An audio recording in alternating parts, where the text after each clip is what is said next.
Gas cylinder ధరలు ఆకాశాన్ని తాకుతున్నాయి. సరఫరా నిలిచిపోయింది. ఇది కేవలం యుద్ధంతో వచ్చిన కష్టమేనా, లేక దీని వెనుక పెద్ద సిండికేట్ ఉందా? అసలు మన స్టాక్ అంతా ఏమైంది? దేశంలో గ్యాస్ నిల్వలు నిండుకున్నాయా, లేక కావాలని కృత్రిమ కొరత సృష్టిస్తున్నారా? డీప్ అనాలిసిస్ చూద్దాం.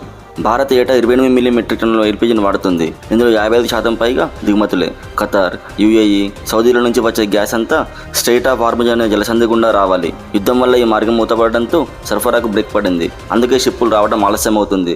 మరి ఉన్న స్టాక్ ఏమైంది? ఇండియాలో స్ట్రాటజిక్ పెట్రోలియం రిజర్వ్స్ ఉన్నాయి, కానీ ఎల్పీజీ నిల్వలు కేవలం 15 నుంచి 20 రోజులకు మాత్రమే సరిపోతాయి. యుద్ధం ఎన్నాళ్ళు సాగుతుందో తెలియక జనం భయంతో పానిక్ బుకింగ్ చేస్తున్నారు. దీంతో ప్రభుత్వం ప్రస్తుతం రేషనింగ్ చేస్తుంది. అంటే హోటళ్లు, ఫ్యాక్టరీల గ్యాస్ను కట్ చేసి గృహ అవసరాలకు మళ్లిస్తుంది. అందుకే ప్రభుత్వం డొమెస్టిక్ సిలిండర్ల బుకింగ్ యాప్ను 21 నుంచి 25 రోజులకు పెంచింది. దీంతో కమర్షియల్ గ్యాస్ కొరత ఊహించిన స్థాయిలో ఉంది. ఇక్కడే అసలు స్కామ్ మొదలైంది. కొరత ఉందని తెలియగానే కొన్ని ఏజెన్సీలు ఆర్టిఫిషియల్ సృష్టిస్తున్నాయి. గోడౌన్లో స్టాక్ ఉన్నా లోడ్ రాలేదని చెప్పి అదే సిలిండర్ను బయట 2 రెట్లు ఎక్కువ ధరకు బ్లాక్లో అమ్ముతున్నారు. పానిక్ బుకింగ్ వల్ల సర్వర్లు కూడా డౌన్ అవుతున్నాయి. ఇదే అదనుగా కొన్ని చోట్ల బ్లాక్ మార్కెట్ దందా సాగుతుంది. అటు సైబర్ నేరగాళ్ళు కూడా త్వరగా గ్యాస్ బుక్ చేసుకోండి అని ఫేక్ లింకులతో దోచుకుంటున్నారు. కంగారు పడి అడ్డగోలుగా బుక్ చేయకండి. డెలివరీ బాయ్స్కు ఎక్స్ట్రా మనీ ఇవ్వకండి. ఆర్టిఫిషియల్ యాప్స్ ద్వారానే ట్రాక్ చేయండి. యుద్ధం ఆగితే తప్ప ఈ సెగ తగ్గేలా లేదు. కొరత ఉంది, కానీ గ్యాస్ పూర్తిగా ఆగిపోలేదు. ఏజెన్సీల వద్ద నేరుగా విచారించండి. సోషల్ మీడియాలో వచ్చే ఫేక్ లింకులను క్లిక్ చేయకండి.